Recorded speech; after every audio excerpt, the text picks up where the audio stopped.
उमा और रमा दोनों बहनें कहने को तो रिश्ते में चचेरी बहनें थीं, पर प्यार ऐसा था कि बिल्कुल सगी बहनों जैसा। शादी के बाद दोनों का रिश्ता देवरानी जेठानी का बन गया। फिर भी उनके रिश्ते में कोई फर्क नहीं आया। इसी बात के लिए उनकी सास शोभा बहुत खुश होती थी। तुम दोनों बहनों में इतना प्यार है कि सब तुम्हारी बहुत तारीफ करते हैं। उमा रमा तुम्हारी देवरानी है, फिर भी तुम दोनों ने इस रिश्ते को भी कितने प्यार से संजोकर रखा हुआ है, ये देखकर मुझे बहुत खुशी होती है। थैंक यू मां जी। बस आप हमें अपना आशीर्वाद दो कि हमारा प्यार ऐसे ही बना रहे। मां जी, मैंने तो सच में पिछले जन्म में बहुत अच्छे कर्म किए हैं जो मुझे उमा दीदी जैसी बहन या फिर ये कहूं कि जेठानी मिली है। वैसे तुम दोनों गर्मियों की छुट्टियों में अपने मायके कब जा रही हो? मां जी, वंश, चारू, रिया और कार्तिक ट्यूशन से जाए, उसके बाद ही हम निकल जाएंगे। चलो, खूब मजे करना गर्मियों की छुट्टियों में। शाम को उमा और रमा बच्चों के साथ गर्मियों की छुट्टियों में कुछ दिन रहने के लिए माइक चली जाती हैं। एक शाम वो बाजार घूमने निकली। नानी जी, मुझे मैंगो शेक पीना है। नानी जी, मुझे तो चॉकलेट शेक पीना है। एक काम करो उमा, बच्चों को यहां से मैंगो शेक पिला दो। ठीक है मम्मी, इन चारों के लिए बनवा लेती हूँ। कौन से चार, दो ही तो हैं। रिया और कार्तिक के लिए बनवाने की कोई जरूरत नहीं है। उनके आने से पहले इन्हें जल्दी जल्दी पिला दे। इतने पैसे नहीं है मेरे पास कि मैं उन चारों का बनवा रहूं, और तू भी उन पर कम ध्यान दिया कर। मम्मी, रिया और कार्तिक हमारे अपने घर के बच्चे हैं। चाची हमारी अपनी है, हमारे अपने घर के बच्चे हैं।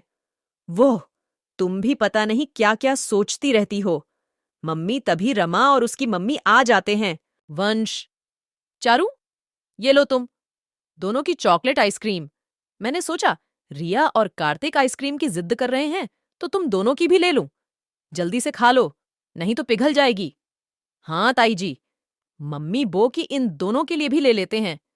अरे भाभी, इतनी दूर डॉक्टर की दुकान पर भी गए और आज डॉक्टर की दुकान ही बंद थी, तभी तो आने में देर हो गई। वैसे बिटिया, तुमने बेडशीट खरीद ली? हाँ हाँ, ले ली है चाची जी। यही फर्क था उमा और रमा की मम्मी में, पर उमा ने घर जाकर अपनी मम्मी को समझाया।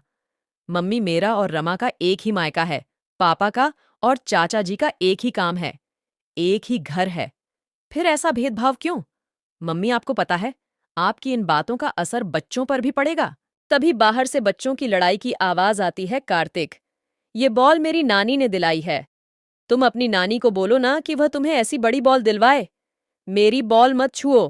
कार्तिक, वंश को अपनी बॉल से खेलने दे। देख, हमारी नानी ने हमें कितना सुंदर गेम दिलवाए हैं। चल, हम ये गेम खेलते हैं। अब हम इन दोनों को अपनी नानी का दिया हुआ गेम खेलने ही नहीं देंगे। हाँ, चल खेलते हैं। हम भी अपनी नानी जी को बोलते हैं कि वह हमें ऐसा गेम खरीद कर दें। हाँ, अब हम अपना गेम खरीदेंगे। नानी नानी देखा, मम्मी, बच्चों में भी वही भेदभाव आ गया। जो आप करते हो वो भी अपनी नानी, मेरी नानी कर रहे हैं। मम्मी, रमा और मैं दोनों बहनें एक दूसरे को बहुत प्यार करते हैं। मैं नहीं चाहती कि हमारे बच्चों में भेदभाव हो। उमा की बात शायद उसकी मम्मी की समझ में आ गई थी, इसलिए जब उमा और रमा वापस ससुराल आई तो उमा और रमा दोनों बहनों ने अपने बच्चों में चेंज देखा। पता है दादी जी, हमारे दो नाना नानी हैं। कार्तिक और रिया की नानी भी हमारी नानी है। हाँ, और वंश और चारू की नानी हमारी नानी है। ये देखो दादी जी, हमारी बड़ी नानी ने हमें ये वाला गिफ्ट दिया और नानी ने ये वाला। हाँ, और छोटी नानी ने हमें गिफ्ट दिया और नानी ने भी। अरे वाह, तुम सबकी तो दोनों नानी ने बहुत अच्छे अच्छे गिफ्ट दिए हैं। अब तो तुम सबके मजे हैं। तुम्हारी दो दो नानी जो है, बच्चों की मीठी मीठी प्यार भरी मासूम बातें सुनकर उमा और रमा दोनों की आंखें खुशी के आंसुओं से भर आती हैं और दोनों देवरानी जेठानी यानी दोनों बहनें एक दूसरे के गले लग जाती हैं। उफ, अब ये छोटे नवाब कनिष्क जी कहाँ रह गए? तैयार होने में कितना टाइम लगाता है। ये लड़का हमें पहले ही देर हो रही है। कनिष्क कनिष्क आ गया माँ, आ गया तुम भी ना। जब देखो बस जल्दी करो जल्दी करो, करती रहती हो। अरे जवान लड़का है, सजने सवरने में समय तो लगेगा ना। क्यों मेरी प्यारी भाभी? भाभी के बच्चे अभी बताती हूं मैं तुझे। आ माँ, छोड़ो, मेरा कान दुख रहा है। अभी आप ही कुछ बोलो ना। माँ को छोड़ दीजिए माँ जी। अभी छोटा है बहू, तूने ही इसे सर पर चढ़ा रखा है। जब से आई है इसी की तरफदारी लेती रहती है। बस माँ, बाकी की डांट इसे गाड़ी में लगा देना, वरना पूजा का मुहूर्त भी निकल जाएगा। आंचल चौधरी परिवार की बड़ी बहू थी। उसकी और अजय की शादी को अभी 4 महीने ही हुए थे। शादी के 4 महीने बाद वह सब अपनी बड़ी बहू को लेकर अपनी कुलदेवी के मंदिर बल्लभगढ़ के लिए रवाना हो जाते हैं। कुछ घंटों बाद वह सब वहां पहुंच जाते हैं, जहां पंडित पूरे विधि विधान से पूजा अर्चना करते हैं। पूजा खत्म होने के बाद वह सब मंदिर के बाहर पेड़ के पास फोटो खिंचवा रहे होते हैं कि तभी झाड़ियों से एक सांप निकल कर आता है और अजय के पैर पर डस कर चला जाता है। अरे, आप ठीक तो है ना? जल्दी से एम्बुलेंस को फोन करो, इन्हें सांप ने काट लिया है। लेकिन वो कुछ कर पाते उससे पहले ही अजय के शरीर में जहर फैलने से उसकी मौत हो जाती है। अपने पति की मौत का सदमा आंचल को इस कदर लग चुका था कि उसे ना तो खाने पीने का होश था और ना ही अपनी कोई सुधभा भी। अगर आप कुछ भी नहीं खाओगी तो ऐसे तो आप बीमार हो जाओगी। ऐसी जिंदगी जीकर भी क्या फायदा कनिष्क, जिसमें तुम्हारे भैया ही ना हो। ऐसा मत कहो भाभी, अगर आपको कुछ हो गया तो मुझे माँ के डांट से कौन बचाएगा? और अगर आप कुछ नहीं खाओगी तो फिर मैं भी नहीं खाऊंगा। यह सुनकर आंचल खाने के लिए हाँ कर देती है। फिर वह कनिष्क को अपने हाथों से खाना खिलाती है। कनिष्क भी उसे अपने हाथों से खाना खिलाता है। कुछ ही देर में आंचल की आंखें आंसुओं से भर जाती हैं और वह फूट फूट कर रोने लगती है। कनिष्क उसे संभालते हुए अपने सीने से लगा लेता है। अपनी भाभी की ऐसी हालत देख अब हर रोज कनिष्क को उसकी देखभाल करने लगा। वो दोनों साथ में खाना खाते, हंसते बातें करते समय के साथ अब आंचल भी अजय को भूलने लगी और कनिष्क की तरफ आकर्षित होने लगी। एक रोज, ये देखो भाभी, मैं आपके लिए क्या लाया हूँ। आपकी favourite fruit and nut chocolate. Kanishk, तुम तो अपने भैया से भी ज्यादा मेरा ख्याल रखते हो। काश कि मेरी शादी तुमसे हुई होती। ये आप क्या कह रही हो? मैं जानती हूँ तुम भी मुझे पसंद करते हो, इसीलिए तो मेरा इतना ख्याल रखते हो। अब हाँ, मुझे आपसे प्यार हो गया है। आई लव यू भाभी। दोनों एक दूसरे के गले लग जाते हैं और अपने रिश्तों की सारी मर्यादा भूलकर वह दोनों एक दूसरे में ही खो जाते हैं और कुछ दिनों बाद अपने परिवार से छुपकर शादी भी कर लेते हैं। फिर कुछ समय बाद कनिष्क को शहर से एक नौकरी का ऑफर आता है।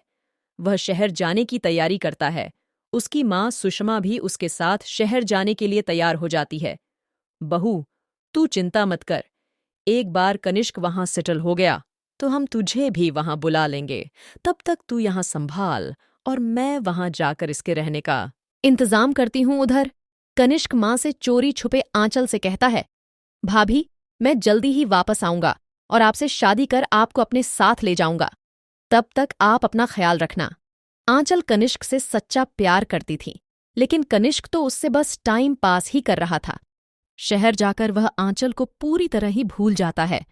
ऐसे ही समय गुजरता है। अब वह शहर में खुद का मकान ले लेते हैं। कुछ समय बाद कनिष्क को अपनी ही ऑफिस की लड़की से प्यार हो जाता है और उसकी माँ उन दोनों की शादी करवा देती है। उधर जब यह बात गांव में आंचल को पता चलती है तो वह झट से ट्रेन पकड़कर शहर पहुंच जाती है और शादी के मंडप में पहुंच जाती है। कनिष्क और सुरभि की शादी हो चुकी होती है। आंचल को वहां देख कनिष्क उससे पूछता है, अब भाभी, आप यहां तुम्हें शर्म नहीं आई? मेरी भावनाओं के साथ खेलते हुए पहले मुझसे प्यार के वादे किए शादी की संबंध बनाए और फिर शहर आकर इसके साथ शादी कर ली। यह तू क्या कह रही है बहू? मैं सच कह रही हूं। माँ जी, अगर आपको मेरी बातों पर यकीन नहीं होता तो अपने बेटे से ही पूछ लीजिए। कनिष्क शर्म के मारे अपना सर नीचे झुका लेता है। सुषमा सब समझ जाती है, ऐसी क्या कमी रह गई थी। मेरी परवरिश में जो तूने ऐसा काम किया, मेरे तो कुछ समझ में नहीं आ रहा पंडित जी।